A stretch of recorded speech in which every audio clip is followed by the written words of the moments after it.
Hey, what's up, you guys? Bloody Jacob here to bring you my weekly review of the CW's The 100. This week we've seen Season 3, Episode 2, entitled Wanheda, Part 2. And, so I really enjoyed this week's Episode 2. You guys know I was pretty enthused by the premiere. I thought it was a pretty hot start to the season. Some parts were a little bit off, with, I forget the dude's name, but the guy they brought in for that singing scene, and then just Jasper attacked him. That part was a little awkward, and then I forget, but there were a couple of parts that were a little bit off. Overall, I thought it was a pretty solid start to the season. It really lived up to the hype that the show was bringing for Season 3, I think, in my opinion.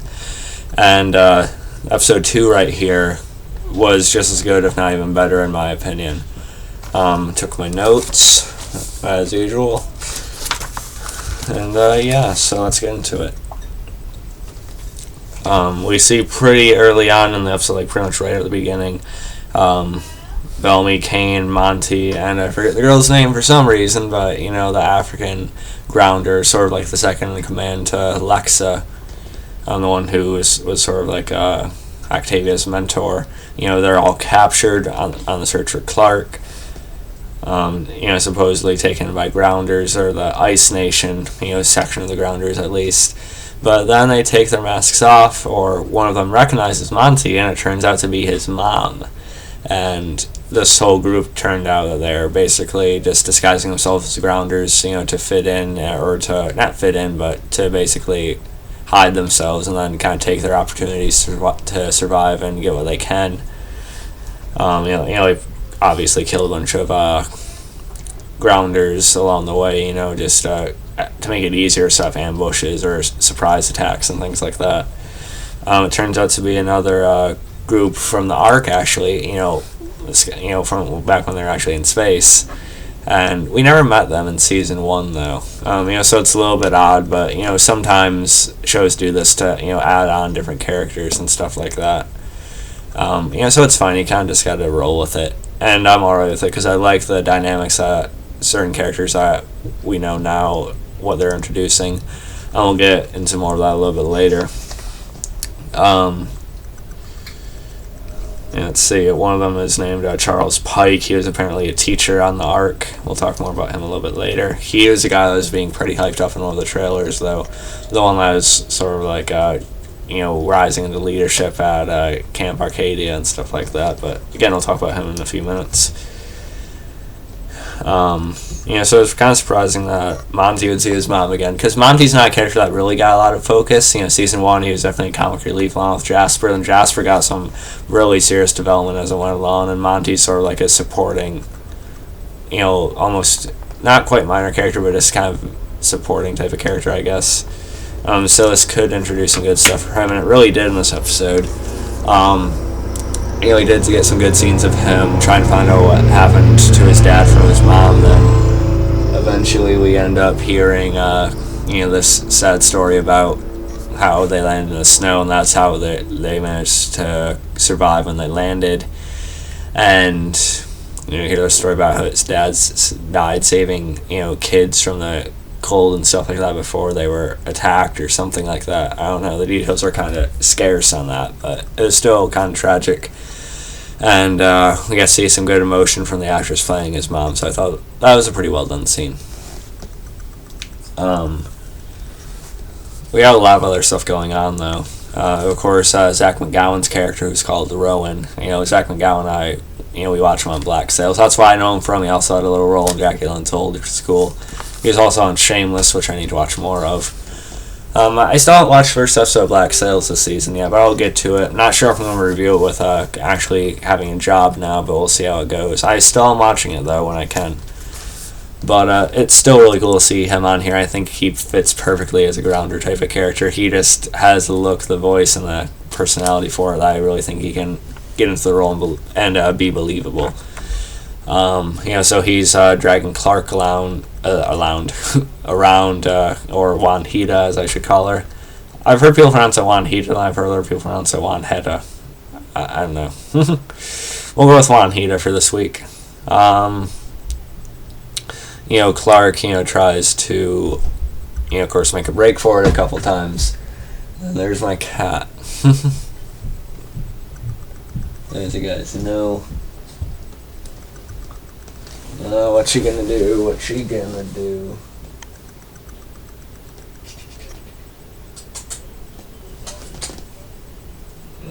He doesn't want anything of me right now.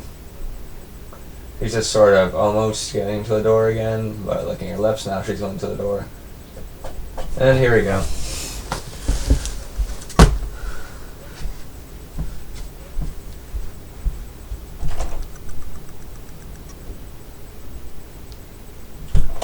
Sorry about that, guys, but you know how it goes. I really need to figure out or start editing my videos, so if I get interruptions like that, I can just sort of, continue from where I was before it happened. But oh well. I kind of like being able to say I do one take and still do what I can with it. Let's see, yeah. So Clarke tries to make a break for it a couple times. She actually gets a decent cut on Rowan. As we found out later, if she had gone just in a little bit of a different spot on the part she hit, she might have actually been able to kill him or have him bleed out slowly and die. But of course it made sense that she wouldn't be able to best a guy like him, because as physical as he looks, as skilled as he is, as we'll see more of a little bit later in the episode. But we'll talk about that in a second. I like their scenes together, is sort of nothing really over the top happened or anything like that, but so I still think some pretty good scenes. Let's see. And we see, again, I don't remember everyone's names, I'm sorry, but sort of Lexa is one of her higher-ups, that ended up trying to set up or frame Clarke and her group back in Season 2, who is also a friend of Lincoln's. He shows up injured, and he says it was the Ice Nation. So he's taken in by Abby, Lincoln, and the rest of them. And basically the group ends up deciding that they actually need to go back to Mount Weather and, use the medical facility or the medical devices that they have there in order to take care of people in a bigger fashion or in a way that will actually be more helpful to what they're trying to do, to what some people have to go through on this, to what they might have to save them from. Abby's against it at first, but of course she eventually is outvoted, and they end up going to Mount Weather to try and save this guy. So that part was okay, I guess. Let's see. I literally wrote Jasper being a dick. I understand where Jasper's coming from. Anyone in his place would be kind of isolated, or sort of just broken for a while. He didn't really know Maya that long, so maybe not. But I understand what they're trying to show with him here. I understand the feeling and the spot he's coming from that they have in the story right now. But he's just putting irrational blame on everyone. It feels almost a little bit forced, I want to say, but Devin Bostic, the guy who plays him, is doing a great job acting-wise, so that part's fine. He sort of put some blame on Abby for, not really blame, but more so he kind of just throws in her face that Clarke is responsible not only for killing, Maya and the rest of them at Mount Weather, but also for killing Finn, too. He brings that back up for some reason. Your daughter killed him too, remember? He's just grasping at straws to bitch about something, I don't know. And I know it's like a defense mechanism and stuff, but still, it's a little bit annoying. But again, it's acted well, so it's not the worst thing we could see either. Lila, the girl, Clarke hooked up with, the girl at the trading post, she was actually attacked by Rowan's partner. She's being beaten. She probably would have been killed, but Kane, Bellamy, and Pike and the rest of them show up, and they kill the grounder, and they're getting a better fix on where Clarke might be heading or where she's being taken to. So that part was cool. Let's see. Of course, then we had Rowan killing a bunch of grounders, and Clarke tried to alert them just to, probably get Rowan killed. But Rowan takes out, I think it was 3 or 4, I think it was 3 grounders, which is pretty badass. He takes out a couple of the machete-like weapon he has, and then he shoots the other with a bow and arrow, which is pretty badass.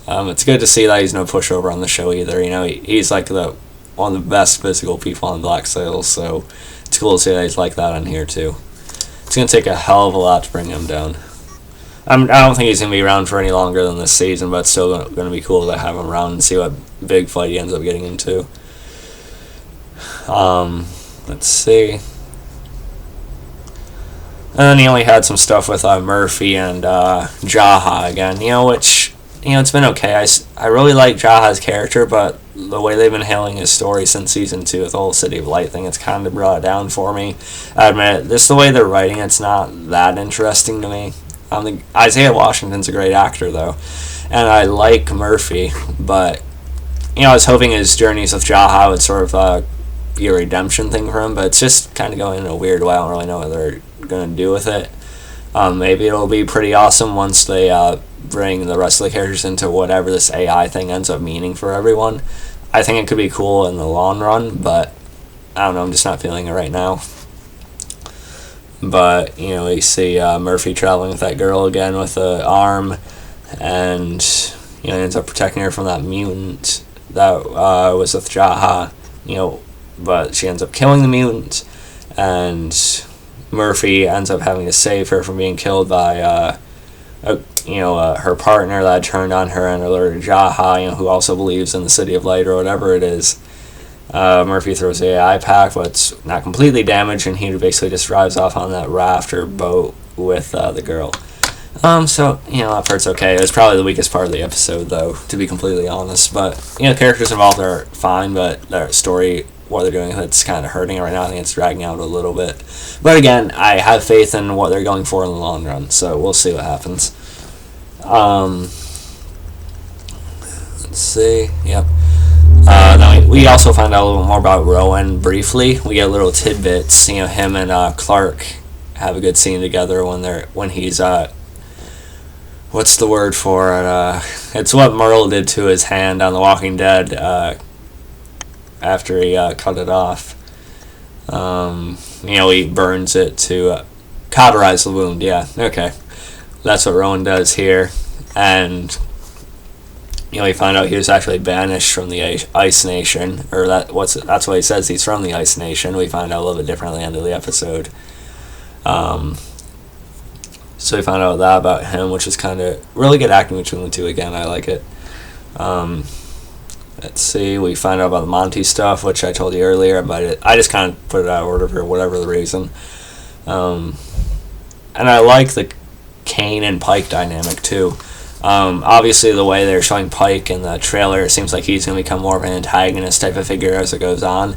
Someone that challenges, Kane and probably Abby's power too. And, he's the definition of the opposite side of the same coin.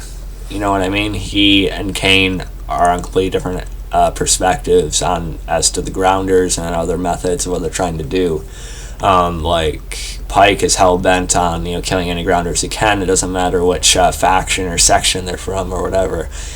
And Kane, believes, and he's seen that not all grounders are like that. They can find a mutual peace between the two and work towards a greater goal. For all of them, which is a lot more fair and rational. But of course, they have to have a character like Pike who goes against that.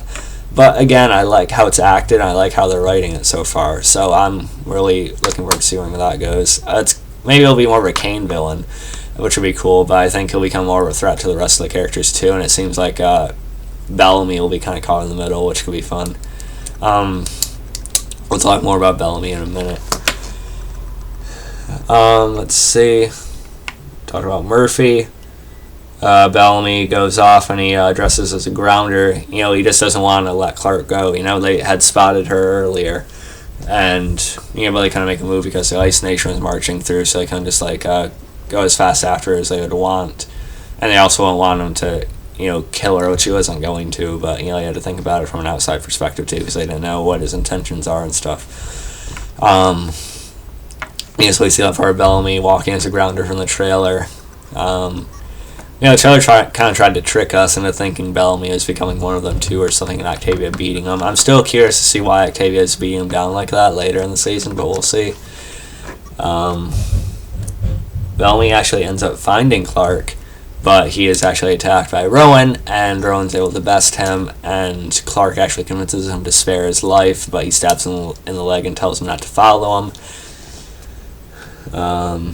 Which is pretty cool, actually. And Bellamy wants to keep on going even with limping and stuff, and Monty's able to convince him that they'll find Clarke, but they need to actually pull back and think about it, or at least let himself heal before they really make a smarter move on it all. And we find out at the end of the episode that Rowan is actually bringing Clarke to Lexa, and Lexa said not to hurt Clarke apparently. But what I wonder is why Rowan wouldn't just tell Clarke that he's bringing her to Lexa, so maybe Clarke would cooperate a little bit more. But she's pissed at Lexa, but it seemed like she would have been a little bit more up for confronting her, whether she wanted to kill her or not. I don't know. Maybe she would have wanted to come even more so. But let's see. Maybe because... maybe Clarke would have been even more unwilling to see Lexa than the Ice Nation leader at this point. I don't think Lexa's the Ice Nation leader, is she? No, I think that was I don't think so. Anyway, correct me if I'm wrong about that. But I think Lexa's a separate leader of them. And Clarke just spits in Lexa's face, and she's still completely hurt by her betrayal. Pulling back her troops out into season 2 during the March on Mount Weather. And we get that quote from the trailer, which is really badass. You wanted to bring her to death. You've got her. Or what you call the bringer of death, or the I feel bad that I'm forgetting this right now.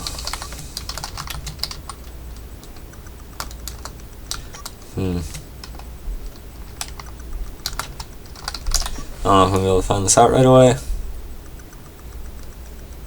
But yeah, basically the bringer of death, which is a pretty badass moment. And I'm wondering how this is going to lead to what we see in the trailer of Lexa, fighting Rowan. It should be interesting. But it looks like next week's episode is going to be a pretty Lexa concentrated one, so I'm curious to see more about what's going on with her and her mind and stuff. So it should be good. So yeah, those are my overall thoughts on the episode. Really enjoying season 3 so far. This was definitely just as good as the premiere, if not better. And it looks like the next episode might be just getting even better than it already was. So I'm really looking forward to seeing where the season goes. A couple of weak points here and there with some of the other smaller stories that are going on right now. But I have faith in where they're going long term with everything. And the main part of it's really exciting right now, I think. So yeah, really loving the show. I'm glad it's back. I love talking about it. Hope you guys enjoy the videos I do of it. So follow me on Facebook, Twitter, MoviePilot, and look for InSpilled.com. I'll catch you guys next time. I gotta be at 9 in the morning for an orientation for the job I got. Hey. But money, right? At least I'm getting paid for it next week. Anyway, catch you guys next time. Peace. Get the reviews out when I can, but we'll talk more about that when I get my schedule down.